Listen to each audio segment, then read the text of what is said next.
नमस्कार साथियों, स्वागत है आप सभी का प्रिज्म एकेडमी के यूट्यूब चैनल पर। जैसा कि आप सभी जानते हैं कि इस यूट्यूब चैनल पर हमारी एक सीरीज चल रही है जिसके माध्यम से हम एमपीपीएससी प्रीलिम्स 2026 के लिए मध्य प्रदेश लोक सेवा आयोग का जो सिलेबस है उसको डिकोड कर रहे हैं और यूनिट वाइज मैनर में हम ये जानने का प्रयास कर रहे हैं कि किस यूनिट को किन किन सोर्सेज से पढ़ना है, उस यूनिट में किन टॉपिक्स पर ध्यान देना है और कितनी लेंथ और डेप्थ तक हमें पर्टिकुलरली टॉपिक्स में जाना है।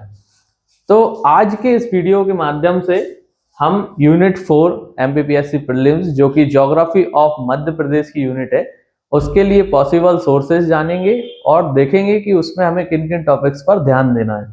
तो चलिए दोस्तों, सबसे पहले तो हमने सिलेबस हमारे स्क्रीन पर है। यूनिट 4 का सिलेबस है मध्य प्रदेश का भूगोल और ज्योग्राफी ऑफ मध्य प्रदेश। तो सबसे पहला ही हमें जो पॉइंट दिख रहा है उसमें हम देख पा रहे हैं कि वनोपज, नदियां, पहाड़ियां और पठार, ये वाला पॉइंट हमको दे रखा है। इससे पहले सिलेबस की डेप्थ में जाने से पहले मैं आपको इसके लिए सोर्सेज बता देता हूं कि ये आपको कहां से पढ़ना है। तो स्टैंडर्ड बुक्स है एमपीपीएससी में, एमपीजीके की आप कोई भी बुक लेंगे, ये तो मैं अपने सोर्सेज बता रहा हूं जो मेरे को सही लगते हैं, बाकी आप जो भी सोर्सेज प्रेफर करना चाहें सभी में आपको एमपी ज्योग्राफी का सिलेबस मिल जाएगा। तो परीक्षा धाम की जो हमारे मध्य प्रदेश के बच्चों की सबसे फेवरेट बुक है, परीक्षा धाम की जो बुक है एमपीजीके की, उसमें आपको कंप्लीटली एमपी ज्योग्राफी का सिलेबस आपको पूरा उसमें देखने को मिल जाएगा। सारे ही टॉपिक्स उसमें आपको बहुत अच्छे से शॉर्ट और कंसाइज वे में, फैक्चुअल बहुत ज्यादा वे में आपको मिल जाएंगे प्रीलिम्स के लिए। इसके बाद जो एक अच्छी थोड़ी सी बुक है जिसमें थोड़ा सा आपको कंसेप्चुअल चीजें भी देखने को मिलेंगी, आपको डिटेल्स में चीजें जानने को मिलेंगी, वो है हमारी तथ्यवाण की द ग्रंथम करके जो बुक है वो। इसके बाद एक बुक मैं जो पर्सनली रिकमेंड करना चाहूंगा, तथ्यवाण की एक अखबार टाइप से एक करंट अफेयर जैसी ही एक मानचित्र करके वो बुक निकालते हैं, मानचित्र मध्य प्रदेश करके। तो उसमें आपको मध्य प्रदेश का मैप बना रहता है, अलग अलग बहुत सारे मध्य प्रदेश के मैप रहेंगे। तो जैसे पर्टिकुलरली एक मैप होगा उस पर उन्होंने सारे ही उद्योग समझाए होंगे, एक मैप होगा इसमें सारे नेशनल पार्क समझाए होंगे। तो उससे हमारी विजुअल मेमोरी स्ट्रांग होती है और हमें पता चलता है कि मध्य प्रदेश के किस क्षेत्र में कौन से पर्टिकुलरली संसाधन या फिर जीव जंतु या फिर वर्षा का पैटर्न या हमारे इंडस्ट्रियल एरियाज पाए जाते हैं। तो वो मानचित्र मध्य प्रदेश जो भी बच्चे लेना चाहें ले सकते हैं। तो ये जो 3-4 चीजें हैं, 3-4 बुक्स हैं, ये बड़ी एक स्टैंडर्ड सी बुक है। और बाकी कोई भी आप एमपीजीके की बुक ले लीजिए, इसमें कोई दो राय नहीं है, आपको ये पूरा सिलेबस उसमें मिल जाएगा। तो मेन हमारा जो पर्पस है ये वीडियोस बनाने के पीछे वो ये है कि हम लोग पीएससी के अभ्यर्थी हैं और जैसे ही कोई बच्चा पीएससी यूपीएससी की तैयारी करना चालू करता है उसे ऐसा लगता है कि हमको तो बहुत ज्यादा पढ़ना है। पढ़ना भी है आपको, ऐसी बात नहीं है, और एग्जाम्स के मुकाबले आपको ज्यादा पढ़ना है। लेकिन क्या होता है कि बहुत ज्यादा पढ़ने में वो रिसर्चर बन जाते हैं, एक ही टॉपिक पे बहुत ज्यादा ज्ञान ले लेंगे, फिर हर चीज के बारे में जानने का प्रयास करेंगे। लेकिन होता क्या है, चाहे आप यूपीएससी दें चाहे आप एमपीपीएससी दें, एक स्टैंडर्ड पैटर्न होता है किसी भी एग्जाम का। उसमें आप देखेंगे कि पर्टिकुलरली आयोग के द्वारा कुछ विषयों पे ज्यादा फोकस किया जाता है, उन्हीं विषयों को बार बार अलग अलग फॉर्मेट में पूछा जाता है। तो वही मैं आपको इस वीडियो के माध्यम से साझा कर रहा हूं कि हमको पर्टिकुलरली यूनिट्स में पढ़ना क्या है। अब इससे पहले मैं यूनिट 1, 2, 3 और यूनिट 8 करंट अफेयर्स की स्ट्रेटजी शेयर कर चुका हूं। तो जो विद्यार्थी नए हैं इस चैनल पर वो वाली वीडियोस जाके देख सकते हैं। आप जो भी यूनिट स्टार्ट कर रहे हैं आप उसको देख सकते हैं वहां जाके। तो अब हम स्टार्ट करते हैं कि हमें इसमें पर्टिकुलरली पढ़ना क्या है, किन किन टॉपिक्स पर, पर्टिकुलरली टॉपिक्स में हमें किन किन क्षेत्रों पर ध्यान देना है। अब पहले ही पॉइंट आपको दिख रहा है, वनोपज, नदियां, पहाड़ियां, पठार, forest, natural resources, reverse, hills and plateau. One सबसे ज्यादा इंपॉर्टेंट है। जब आप फॉरेस्ट सर्वे ऑफ इंडिया की रिपोर्ट पढ़ोगे, जो वार्षिक रिपोर्ट आती है, तो आपको पता चलेगा कि भारत में सबसे ज्यादा जो वन है वो कहाँ पाए जाते हैं, हमारे मध्य प्रदेश में पाए जाते हैं। ठीक है, लगभग मेरे ख्याल से 93,000 किलोमीटर स्क्वायर कुछ यदि आंकड़ा सही मैं बोल रहा हूँ तो उस हिसाब से सबसे ज्यादा वन मध्य प्रदेश की धरती पर पाया जाता है। तो ऑलरेडी हम फॉरेस्ट रिच स्टेट हैं, तो जाहिर सा सवाल तो बनेगा ही। और सबसे बड़ी चीज, फॉरेस्ट को हमें क्यों इसमें बहुत अच्छे से पढ़ना है हमारे लोक सेवा आयोग में, क्योंकि जो फॉरेस्ट सर्विस और सिविल सर्विस दोनों के लिए जो प्रीलिम्स का एग्जाम है वो कॉमन है। तो फॉरेस्ट सर्विस के लिए पर्टिकुलरली फॉरेस्ट का नॉलेज आपका जो टेस्ट किया जाएगा वो इन्हीं टॉपिक्स में से आपको थोड़ा सा डिटेल में देखा जाएगा। अब वनों में हमें क्या देखना है, मध्य प्रदेश में कितने प्रकार के वन पाए जाते हैं, कौन हमारे जैसे deciduous forest, semi deciduous forest, evergreen forest, है ना। इसके बाद हमारे थ्रोनी फॉरेस्ट, मतलब शुष्क पर्णपाती, अर्ध शुष्क पर्णपाती, ये अलग अलग डिवीजन है। तो मध्य प्रदेश का जो भी आप मानचित्र लेंगे उसमें आप देखेंगे कि अलग अलग एरियाज में अलग अलग फॉरेस्ट का रीजन है।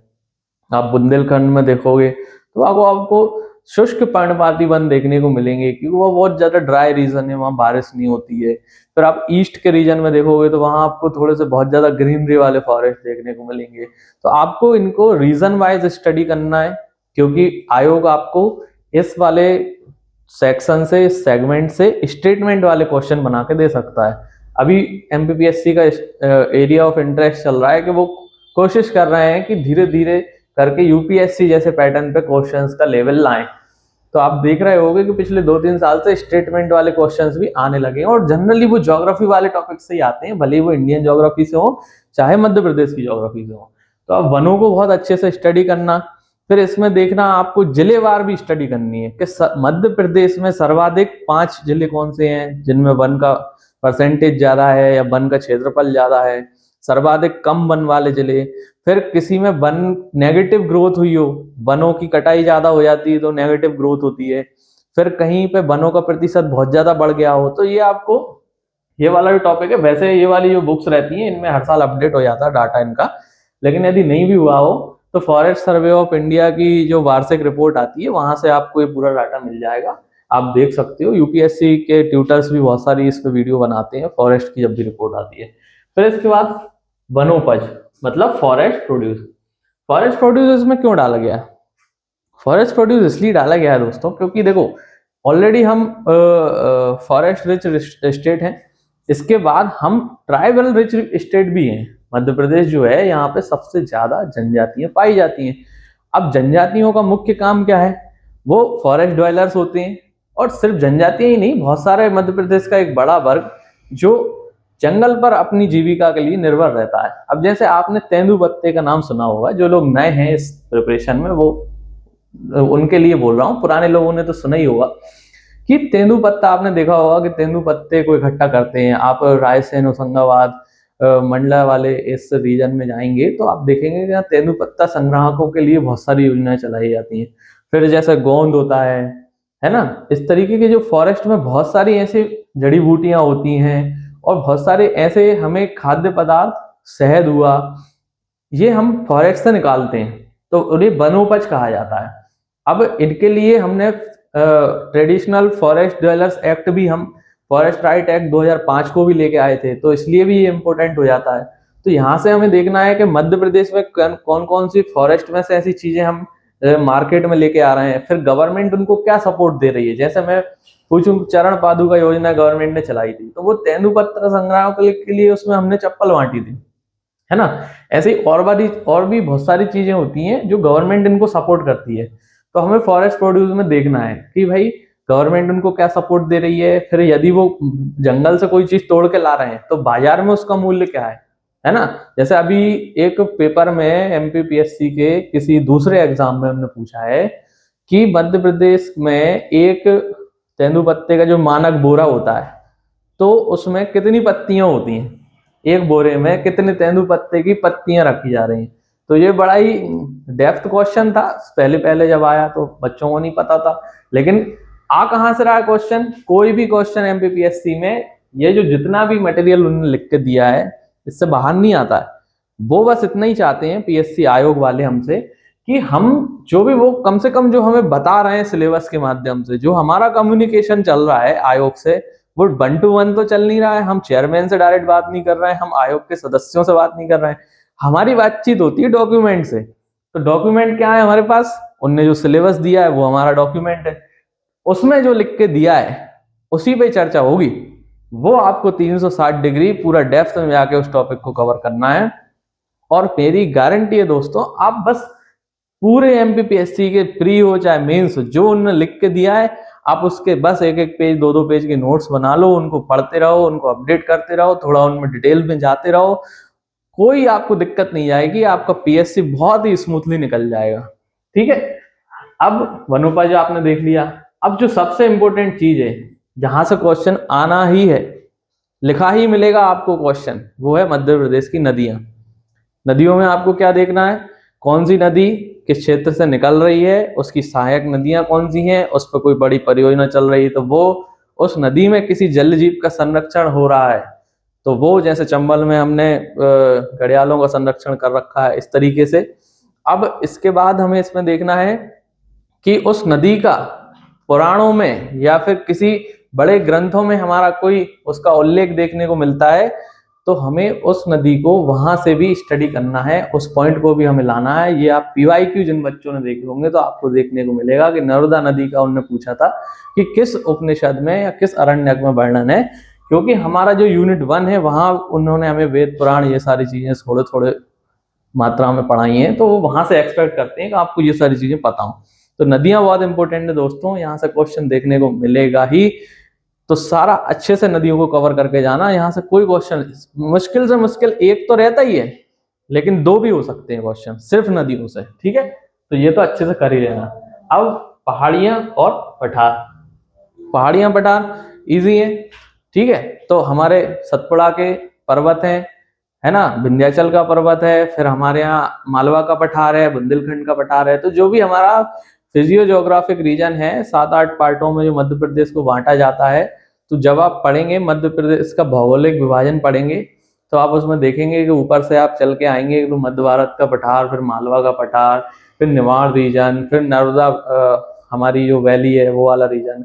तो यहाँ पे किस तरीके की जलवायु है, फिर वहां पे किस तरीके की फसलें होती हैं, फिर वहां पे कौन सी नदियां प्रवाहित हो रही हैं, उसके बाद वहां का क्लाइमेट कैसा है, ये सारी चीजें। और पर्टिकुलरली कोई भी पठार या पर्वत आप पढ़ रहे हैं तो उसकी सबसे ऊंची चोटी तो आपको याद रखना ही है, ये तो फेवरेट चीज होती है किसी भी आयोग से, वो एक्सपेक्टेड रहता है, ये क्वेश्चन आ सकते हैं। तो ये दोनों टॉपिक आप इस तरीके से कवर करना। अब इसके बाद दूसरा पॉइंट आता है जलवायु, मतलब क्लाइमेट, मतलब सीजन, टेम्परेचर, रेनफॉल। ठीक है, अब मध्य प्रदेश एक कंटिनेंटल राज्य है, ठीक है, चारों तरफ से लैंडलॉक्ड है, तो यहाँ हमारे नॉर्मल हमें सीजन का वही देखने को मिलते हैं, सर्दी, गर्मी, बरसात। ठीक है, तो जो हमारे 3-4 सीजन होते हैं। अब इनके लिए कुछ स्थानीय नाम भी हैं। अब मैं आपको 2 नाम बता रहा हूँ, सियाला और यूनाला। अब आप मुझे कमेंट में बताना कि सियाला किसको बोलते हैं और यूनाला किसको बोलते हैं। ठीक है, इन दोनों में से आपको बताना है कि गर्मी के सीजन को क्या बोलते हैं और सर्दी के सीजन को क्या बोलते हैं। तो ये हमारी लोकल टर्म्स हैं, है ना, जो इवॉल्व हुई हैं धीरे धीरे।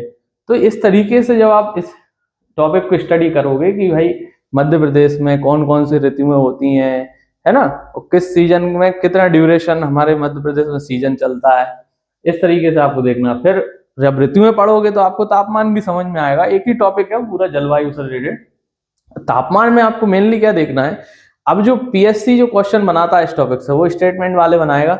अब वो आपको लिख के देगा कि जब हम मध्य प्रदेश में दक्षिण से उत्तर की ओर बढ़ते हैं तो तापमान बढ़ता है। ठीक है, ये तो सही स्टेटमेंट है, लेकिन हो सकता है पीएससी इसको बोल दे कि जब दक्षिण से उत्तर की ओर बढ़ते हैं तो तापमान घटता है। तो ये आपको कंसेप्चुअल क्लैरिटी लानी पड़ेगी। PSC geography is all about conceptual clarity, है ना। तो आपको कंसेप्चुअल क्लैरिटी बहुत ज्यादा ज्योग्राफी में तो कम से कम ध्यान रखनी है। इसके बाद आपको इसमें फैक्ट्स का समावेशन करना है और उसके बाद आपको अपना प्रेजेंटेशन देना है एग्जाम में। ठीक है, तो इस तरीके से आप टेम्परेचर को स्टडी करोगे कि भाई वेस्ट से ईस्ट जाने पे टेम्परेचर घटता है कि बढ़ता है, नॉर्थ से साउथ जाने पे घटता है बढ़ता है। फिर मध्य प्रदेश में ऐसी कौन सी जगह है जहाँ सबसे कम टेम्परेचर देखा जाता है सर्दियों के समय में, फिर सबसे ज्यादा टेम्परेचर कहाँ देखा गया है अभी तक, है ना, खजुराहो में देखा गया, इससे पहले गंजबासुधा में देखा गया था। तो सबसे ज्यादा टेम्परेचर, सबसे ज्यादा लो टेम्परेचर ये कहाँ देखा गया। इस तरीके से जो वेरिएशंस हैं इन्वायरमेंट में हमारे स्टेट के, वो देखेंगे इसमें। फिर सेम जो हमने टेम्परेचर में देखा वही हम रेनफॉल में देख लेंगे, है ना। तो रेनफॉल में भी हम यही देखेंगे कि भाई जब हम पूर्व से पश्चिम की ओर बढ़ते हैं तो वर्षा में कमी होती है कि या फिर वर्षा की मात्रा बढ़ती जाती है। फिर मध्य प्रदेश में सर्वाधिक वर्षा किस क्षेत्र में होती है। फिर वर्षा का, जो लोग सिविल सर्विसेज की तैयारी कर रहे हैं उन्हें पता होगा कि इंडिया में मानसून कैसे आता है। फिर जब इंडिया में मानसून आता है तो सबसे पहले वो किस रीजन में आता है, केरल के क्षेत्र में आता है। फिर कुछ समय बाद वो मध्य प्रदेश वाले रीजन में पहुंचता है। तो वो कैसे, कौन सी ब्रांच, अरेबियन सी और बे ऑफ बंगाल की ऐसी कौन सी ब्रांचेस हैं जो मध्य प्रदेश में मानसून को लेके आती हैं। फिर मध्य प्रदेश में मानसून का क्या प्रभाव होता है, मध्य प्रदेश में सबसे पहले किस रीजन में वर्षा होती है, मध्य प्रदेश में सर्वाधिक वर्षा कहाँ होती है, सबसे कम वर्षा कहाँ होती है ना। फिर जैसे हमारा जो ईस्ट वाला पार्ट है, सिंगरौली ये वाला रीजन है ना, वहां आप देखोगे तो वहां हमें थोड़ा से सदाबहार टाइप के फॉरेस्ट देखने को मिलते हैं, वहां वर्षा भी बहुत ज्यादा मात्रा में होती है ना। तो इसका क्या कारण है, वहां ऐसा कौन सा इफेक्ट बन रहा है जिसके कारण वहां वर्षा ज्यादा हो रही है। तो इस तरीके से हमें वर्षा वाली चीजें को स्टडी करना है। दोस्तों ये यूनिट वैसे है बहुत छोटी, आप इसे मुश्किल से मुश्किल, आप बहुत ही ज्यादा लेजीनेस से भी पढ़ोगे तो 3 दिन में आप इसको बहुत ही ज्यादा अच्छे से पढ़ सकते हो। वैसे तो ये 2 दिन की यूनिट है, आराम से 2 दिन में पढ़ी जा सकती है, लेकिन 3 दिन में भी आप पढ़ोगे तो उसमें कोई बुराई नहीं है। लेकिन मैं कहूंगा कि इसमें आप कोशिश करो कि इसमें जो भी चीज पढ़ रहे हो, सबसे पहले तो आप मध्य प्रदेश का मैप रखो अपने सामने, खाली मैप रखा करो और उस पर मार्क करा करो कि किस रीजन में क्या है। क्योंकि जब आप मैपिंग करना सीख जाओगे ना चीजों की, तो आपको एमपीपीएससी का जब आप प्रीलिम्स का एग्जाम दोगे तो वहां स्टेटमेंट को एलिमिनेट करने में आसानी होगी। जब आप देखोगे कि यार जब मैं ईस्ट में था तो वहां बारिश ज्यादा हो रही थी, अब मैं जब वेस्ट में जा रहा हूँ तो मैंने वहां पढ़ा था कि वो थोड़ा सा वहां पे बारिश कम होती है, बड़वानी वाले इलाके में बारिश कम होती है, इस तरफ मैं देखता हूँ। फिर मैं आगे बढ़ता हूँ तो फिर हमें वहां पर थोड़ी सी वर्षा कम देखने को मिलती है। तो इस तरीके से आप जब मैपिंग रहेगी ना, तो क्योंकि वहीं से आपको पीएससी क्वेश्चन पूछ रहा है कि भाई जब हम नॉर्थ से साउथ जा रहे हैं, ईस्ट से वेस्ट जा रहे हैं तो क्या परिवर्तन आ रहा है। फिर अरेबियन सी की हमारी जो बॉम्बे ब्रांच है वो कहाँ से एंटर कर रही है, फिर बे ऑफ बंगाल की ब्रांच हमें कहाँ से मानसून को लेके आ रही है, इस तरीके से हमें देखना है। अब हम आते हैं थर्ड पॉइंट पे, प्राकृतिक संसाधन, नेचुरल रिसोर्सेस, है ना। बहुत ही इजी है। सबसे पहले इसमें सॉइल्स दे रखी है मध्य प्रदेश में। आप फिर से अगेन में बार बार एक चीज मैं बोलूंगा, मैप की बोलूंगा, मैप आपको रखना है। क्योंकि ये चीज आपको ना, जब आप मेंस देने जाओगे ना, अभी से आपको मैप देखने की आदत होगी और मैप बनाना भी आप मध्य प्रदेश का सीख लेना। मैं अलग से एक क्लास रख लूंगा जिसमें मैं बताऊंगा कैसे मैप बनाते, तो मैप बनाना भी आप सीख लेना। अभी के लिए प्रीलिम्स के लिए तो आप मैप बस देखो, विजुअलाइज करो, अपनी विजुअल मेमोरी में बना लो कि भाई कोई सा रीजन कहाँ है। अभी मैं पूछूंगा सिवनी कहाँ है, अभी जिन जिन लोग नए हैं वो, अभी मैं मैप सामने रख दूंगा तो उन्हें 2-3 मिनट लग जाएंगे सिवनी ढूंढने में कि सिवनी मध्य प्रदेश के किस क्षेत्र में आता है ना। बालाघाट बोल लूंगा तो भाई उनका दिमाग चलना बंद हो जाएगा, निवाड़ी बोल दूंगा तो उन्हें याद नहीं आएगा। उस व्यक्ति को भले आए कि जो उसे पता है मेरे आसपास के जिले कौन से हैं, मगर नए व्यक्ति को तीसरे व्यक्ति की दृष्टि से हमें देखना है कि हम उस रीजन में नहीं जाते हैं, लेकिन हमें मैप पे वो रीजन पता होना चाहिए। तो हमें सारी चीजें मैप पे याद करनी है, ठीक है। तो जब नेचुरल रिसोर्सेज पढ़ रहे होंगे तो हमें देखनी है, मैप में हम बनाएंगे कि भाई काली मिट्टी का क्षेत्र कौन सा है ना, पीली मिट्टी का क्षेत्र कौन सा है, लाल मिट्टी का क्षेत्र कौन सा है, फिर गहरी काली किस रीजन में पाई जाती है, छिछली काली किस रीजन में पाई जाती है, फिर पर्टिकुलरली मिट्टी में कौन सी फसल अच्छे से हो रही है ना। इस तरीके से हमें मिट्टियों को स्टडी करना है। फिर प्रमुख खनिज संसाधन, एक मैंने ऊपर वाले पॉइंट में बोला नदियां, जिसकी मैं गारंटी ले रहा हूं कि वहां से क्वेश्चन आएगा। फिर दूसरा मैं जिसकी गारंटी ले रहा हूं वो है खनिज, यहाँ से क्वेश्चन आएगा। जब आप दोस्तों पेपर देने जाओगे ना, ये बात मेरी याद आएगी कि भैया ने बोला था यहाँ से क्वेश्चन आएगा ही, तो इस विषय को बहुत ही अच्छे से तैयार कर लेना। तो खनिज, अब खनिज में हमें मिनरल रिच स्टेट है हम, तो जैसे आपने हीरे का सुना होगा, पन्ना में हमारे हीरा पैदा होता है तो उसमें हमारी मोनोपोली है, फर्स्ट रैंक पे हम। तो ऐसे ही सारे जितने भी खनिज हैं, जो जो भी खनिज मध्य प्रदेश में पैदा हो रहे हैं, उनकी एक लिस्ट बनाना। फिर मध्य प्रदेश की रैंक क्या चल रही है उस मिनरल के प्रोडक्शन में हमारे इंडिया में, वो हमें देखना है। फिर कौन सी कंपनी उस क्षेत्र, कैसे हम हीरे का देखते हैं तो हीरे में कोई पर्टिकुलरली कंपनीज हैं ब्रिटेन जर्मनी की, वो हीरे का एक्सट्रैक्शन करती हैं वहां पे। फिर हमें देखना है कोयले को लेके हमारे यहाँ बहुत ज्यादा रिसोर्सेस हैं, आयरन के हैं, मैग्नीज के हैं, कॉपर के हैं, है ना। तो इसके बाद जो इनमें से फेवरेट जो होता है एमपीएससी का, एक तो है कि वो मिनरल में रैंकिंग पूछेंगे, ठीक है। दूसरा पूछते हैं वो कि पर्टिकुलरली आपको खदान के नाम देंगे, है ना। तो जब आपसे पूछूंगा मलाज खंड, मलाज खंड किस चीज की खदान है, कॉपर की है कि मैग्नीज की है, तो आपको इसका उत्तर पता होना चाहिए। फिर ऐसे ही आप जब पढ़ोगे ना, बहुत सारी खदानों के नाम आपको देखने को मिलेंगे, रमरमा, तिरोड़ी, मलाज खंड, हिनौतिया, है ना, इस तरीके से हिनौता, रामखिरिया, ऐसे करके बहुत सारी खदानों के नाम आपको देखने को मिलेंगे। तो आपको सही जोड़ी बनाने के लिए भी दिया जा सकता है, आपको एक तरफ मिनरल के नाम लिख के देंगे और एक तरफ खदानों के नाम लिख के देंगे और पूछेंगे कि भाई इनको मैच करो, कौन से मिनरल कौन सी खदान में से निकल रहा है। तो इस तरीके से हमें मिनरल्स को तैयार करना है। रैंकिंग सबसे ज्यादा इंपॉर्टेंट है, रैंकिंग के बाद है हमें खदानों के नाम याद होना चाहिए, और हमें वही मैप से हमें रीजन भी देखना है कि भाई पर्टिकुलरली किस रीजन में कौन सा खनिज पाया जा रहा है। बिकॉज कोई भी खनिज किसी रीजन में पाया जाता है तो वहां उसका जो भूभाग होता है उसके कारण ही वो मिलता है। जैसे हमारा हीरा है, हीरा हमें बुंदेलखंड रीजन में क्यों मिल रहा है, उसका भी तो कारण है ना, क्योंकि बुंदेलखंड की जो धरती है वो सबसे पुरानी है, वो एंशियंट धरती में से वो जो भाग है वो एंशियंट है बहुत ज्यादा। तो जब आप मेटामॉर्फिज्म पढ़ोगे, जब आप उन क्रियाओं को पढ़ोगे जिनके कारण मेटामॉर्फिज्म और अलग तरीके से जो क्रियाएं पैदा होती हैं वो धरती के अंदर, जब टेम्परेचर और प्रेशर बढ़ता है तो ये कोयला आगे जाके ग्रेनाइट बन जाता है, फिर वही चीज आगे जाके डायमंड बन जाती है ना। इस तरीके से परिवर्तन होता जाता है, क्रिस्टलाइजेशन होता जाता है। तो आप उस चीज को स्टडी करोगे जब तो आपको पता लगेगा कि पर्टिकुलरली चीज उस रीजन में क्यों पाई जा रही है। भाई कोयला है तो हमारे ईस्टर्न रीजन में क्यों पाया जा रहा है, हीरा वहां क्यों पाया जा रहा है, मैग्नीज हमारे बालाघाट रीजन में क्यों पाया जा रहा है ना, नर्मदा वैली में कौन से खनिज हमें देखने को मिलते हैं। अब इसमें एक चीज और देखना, मिनरल्स में आप दो तरीके के मिनरल होते हैं, मेजर मिनरल और माइनर मिनरल। तो आप दोनों तरीके से देखना कि माइनर मिनरल्स को लेके अभी हमारी गवर्नमेंट थोड़ी एक्टिव चल रही है, माइनर मिनरल्स के रूल्स भी उनने निकाले, और मिनरल के लिए जो हमारी पॉलिसी है एमपी की, तो उनमें कितने मिनरल्स को उन्होंने नोटिफाई कर रखा है। क्योंकि आजकल जो गवर्नमेंट देख रही है ना, गवर्नमेंट जिस चीज पे फोकस कर रही है वो ये भी देखते हैं कि करंट में जो मुद्दे चल रहे हैं, है ना, जैसे मिनरल को लेके कोई बड़ी समिट करी मध्य प्रदेश गवर्नमेंट ने, तो वो पूछ लेंगे किस शहर में होगी। अभी कुछ खनिज मंत्रियों की खनन मंत्रालय वाले क्षेत्र से संबंधित कोई समिट भोपाल में हुई थी, तो वो करंट अफेयर्स का हिस्सा थी। तो इस तरीके से भी आपको इस चीज को देखनी है, पॉलिसीज देखनी है गवर्नमेंट की। ठीक है दोस्तों, तो यहाँ हमारे 3 पॉइंट हो गए। थोड़ा सा मैं वीडियो में आपको थोड़े ज्यादा पॉइंट समझा रहा हूँ, लेकिन आप मेरा यकीन करना, जब आप इस वीडियो को कंप्लीट कर लोगे और जब आप खुद पढ़ने बैठोगे, जो फ्रेशर बच्चा होगा या जो एक आध बार पढ़ चुका है वो भी, तो आपको ना मेरी सारी बात याद आएगी कि यार हाँ भैया ने ये बोला था, ये वाला टॉपिक मुझे ध्यान से देखना है, मुझे देखना है कि वर्षा का पैटर्न कैसा है, मुझे देखनी है कि मिनरल की रैंक कैसी है। तो आपको जब ये सारी चीजें पता होगी ना, तो जब पढ़ते टाइम आपकी सबकॉन्शियस माइंड उनको ऑटोमेटिकली आपको वहां लेके जाएगा और उस चीज पे फोकस कराएगा।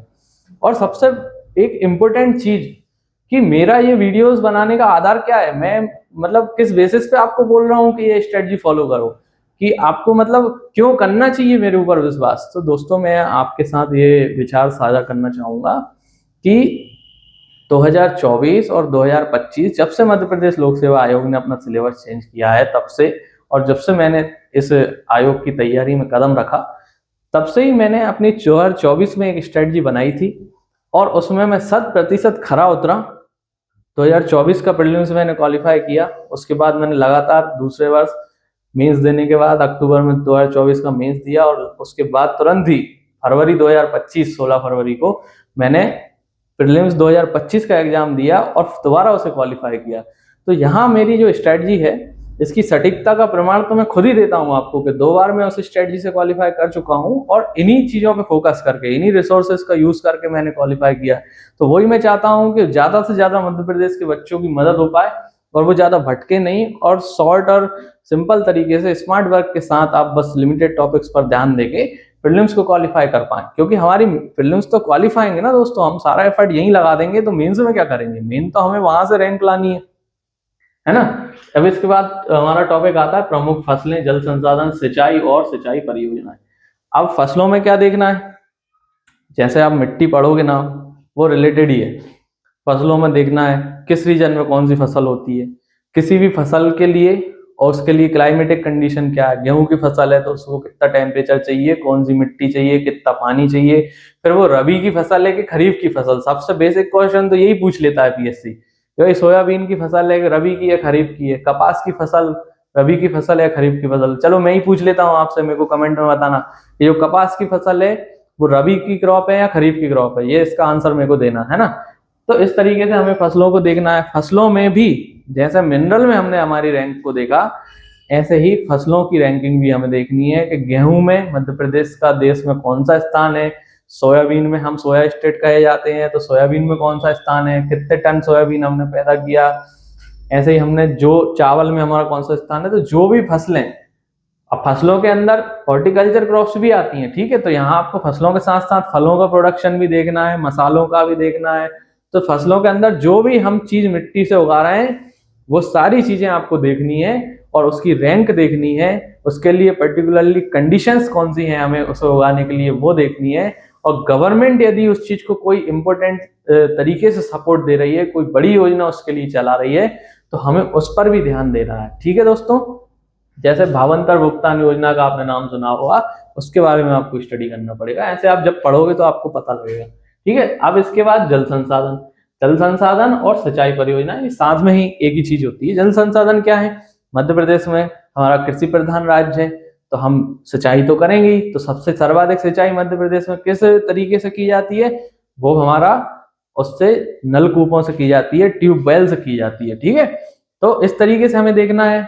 पाई चार्ट बना के देखेंगे कि कितने प्रतिशत सिंचाई हमारी ट्यूबवेल से की जा रही है, नहरों से कितनी सिंचाई हो रही है, तालाबों से कितनी हो रही है ना, और कुओं से कितनी हो रही है, पर्टिकुलरली किस क्षेत्र में सबसे ज्यादा नहरों से सिंचाई होती है। अलग अलग फिर हम डिवीजन में जाएंगे, कुओं से किस क्षेत्र में सबसे ज्यादा सिंचाई होती है ना।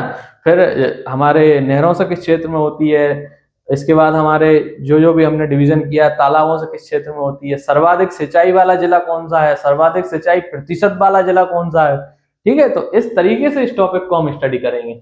अब इसमें एक इंपॉर्टेंट चीज आ जाती है सिंचाई परियोजना, ये बहुत इंपॉर्टेंट है। यहां से भी क्वेश्चन हर 1-2 साल में आपको देखने को मिलेगा। अब सिंचाई परियोजनाएं क्या होती है ना, जो हमने डैम बना रखे हैं, ठीक है, डैम बना रखे हैं, वहीं से हमने नहरें डाल रखी हैं इरिगेशन के लिए। तो जब हम पूरा जल संसाधन को स्टडी करेंगे तो उसमें हम सारे डैम्स और मल्टीपर्पज प्रोजेक्ट्स की स्टडी करेंगे। जैसे आप देखोगे गांधी सागर डैम, ठीक है, इंदिरा सागर डैम, महेश्वर डैम, है ना, आपका भोपाल में कालियासोत डैम। तो ये जितने भी बारना डैम, तो आप मध्य प्रदेश में जितने भी डैम्स हैं उनका नाम, उनकी लोकेशन, वो किस साल कमीशन हुए या अभी बन रहे हैं, है ना। तो इस तरीके से आपको उन टॉपिक्स को स्टडी करना है। ऐसे आपकी सिंचाई परियोजना कंप्लीट होंगी। और इसमें आपको एक चीज याद रखना है, सिंचाई परियोजना अभी करंट की ही नहीं देखना है, आपको पुरानी मध्य प्रदेश की पहली सिंचाई परियोजना कौन सी थी। ठीक है, आप जब चंबल परियोजना के बारे में पढ़ोगे तो जब आपको पता लगेगा, तो वहां से हमने चालू की चीजें, फिर हम गांधी सागर डैम पे आते हैं, फिर इस तरह इंदिरा सागर बनता है। ऐसे कर करके फिर जो इनसे संबंधित कोई मूवमेंट हुए, है ना, जैसे जब हमारा वो बना सरदार सरोवर डैम बना, नर्मदा नदी बना हुआ है, उसमें जब अब नर्मदा बचाओ आंदोलन चला, तो ऐसे करके बहुत सारे आंदोलन भी खड़े हुए। क्योंकि जब डैम बनते हैं तो कुछ लोगों को विस्थापित किया जाता है और कुछ लोग ट्रांसलोकेट होते हैं, फिर वहां की जलीय जनजाति पर भी असर पड़ता है। अभी जैसे हमारा केन बेतवा नदी को लिंक करने का प्रोजेक्ट चल रहा है, तो पन्ना टाइगर रिजर्व का जो एरिया है वो उसमें एनक्रोचमेंट में जा रहा है। तो अब उस इशू को भी हमें देखना पड़ेगा। फिर केन बेतवा लिंक परियोजना को भी हमें देखना पड़ेगा, क्योंकि वो भारत की पहली नदी लिंक परियोजना बनने जा रही है। फिर इससे पहले भारत में कोई पहली नदी परियोजना जो सरकार के उस समय गवर्नमेंट क्या कहते हैं अंग्रेजों के समय कोई परियोजना आई हो, वो हम देखेंगे। तो इस तरीके से हम इन परियोजनाओं को स्टडी करेंगे। फिर ऊर्जा के पारंपरिक और गैर पारंपरिक स्रोत, कल जो मैंने ज्योग्राफी ऑफ इंडिया की वीडियो डाली थी उसमें भी मैंने यही सारी चीजें इंडिया के पर्सपेक्टिव से बताई थी। आज हम मध्य प्रदेश के पर्सपेक्टिव से देख रहे हैं, तो इसमें हम देखेंगे कि ऊर्जा के पारंपरिक मतलब जो हम परंपरागत रूप से कन्वेंशनल रूप से यूज करते आ रहे हैं, जैसे हमारा पेट्रोलियम हुआ, कोयला हुआ, तो ये हम मिनरल्स में पढ़ ही लेंगे। मेनली है यहाँ पे जो फोकस है एमपीपीएससी का वो गैर पारंपरिक, तो हम इसमें देखेंगे कि सोलर एनर्जी का प्रोडक्शन में मध्य प्रदेश का क्या स्थान है, विंड में क्या है, बायोमास में क्या है ना, और हम अल्टरनेट सोर्सेस क्या जनरेट कर रहे हैं।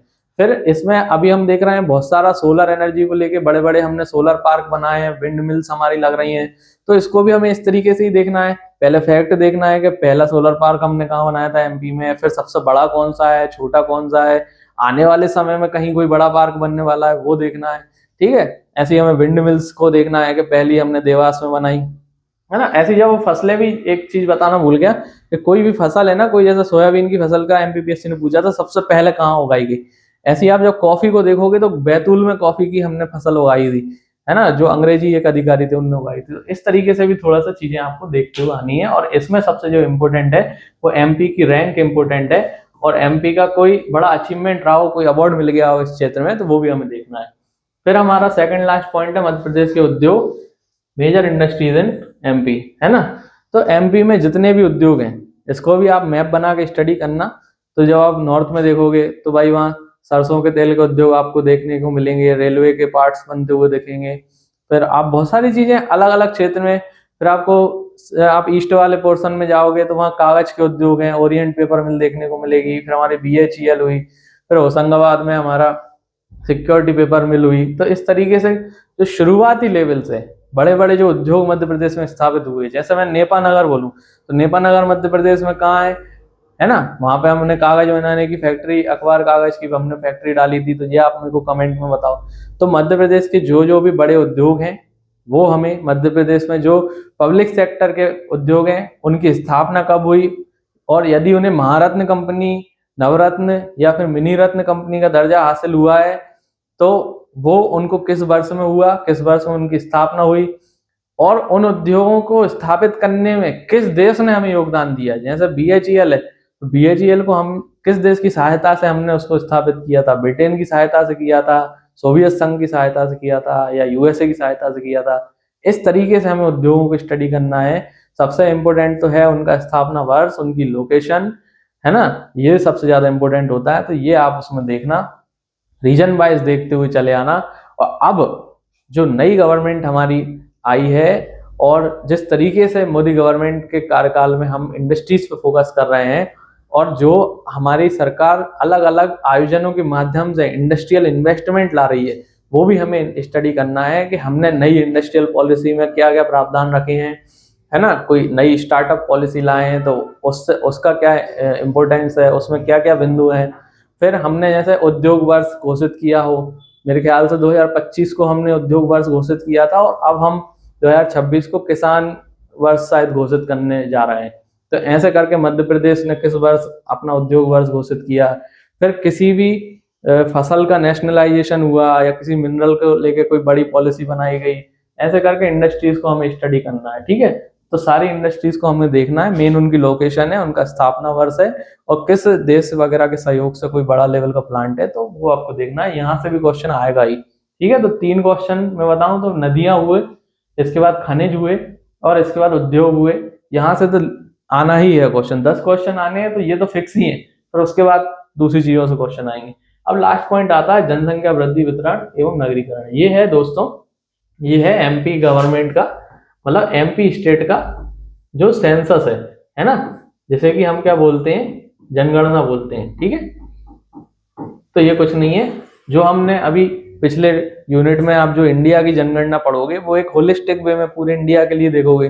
फिर जब आप एमपी ज्योग्राफी पढ़ रहे होगे ना, तो आपको यहाँ देखना है कि एमपी के पर्सपेक्टिव से जनगणना में क्या है। तो एमपी में कितनी पॉपुलेशन है, एमपी का साक्षरता दर कितनी है, एमपी में महिलाएं कितने हैं, पुरुष कितने हैं, फिर टॉप 5 जनसंख्या वाले जिले, टॉप 5 प्रतिशत वाइज जनसंख्या वाले जिले।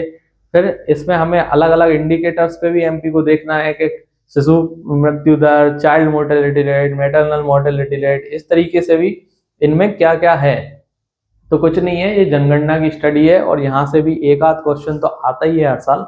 तो इसको जनगणना को, एमपी की और इंडिया को, तो आप सेपरेटली इनके वीडियोस देख के एक एक 2-2 पेज के नोट्स बना के इनको तैयार कर लो। 2011 की जनगणना अभी हमारे पास लेटेस्ट है, अब अगली तो 2027 में होने वाली है, तो इतना इशू नहीं है, अभी तो हमें 2011 से ही क्वेश्चन देखने को मिलेंगे। तो दोस्तों ये था हमारा unit 4 geography of Madhya Pradesh का स्ट्रेटेजिक डिस्कशन। इसमें हमने जाना कि हमें क्या चीज़ कहाँ से पढ़नी, कितनी पढ़नी है और उनमें किन किन बिंदुओं पर ध्यान देना है। तो आपके कोई भी डाउट्स हैं, आप आने वाले समय में किन्हीं पर्टिकुलरली टॉपिक्स पर आपको दिक्कत जा रही है, उन पे आप वीडियोस चाहते हैं, तो हमें कमेंट करके बताएं। हम पूरा प्रयास करेंगे कि हम उन टॉपिक्स पर वीडियो ला सकें। और आने वाले समय में जुड़े रहिए प्रिज्म एकेडमी के साथ, बहुत ही इंसाइटफुल सेशंस हम लाते रहेंगे आपके लिए। बहुत बहुत धन्यवाद, थैंक यू।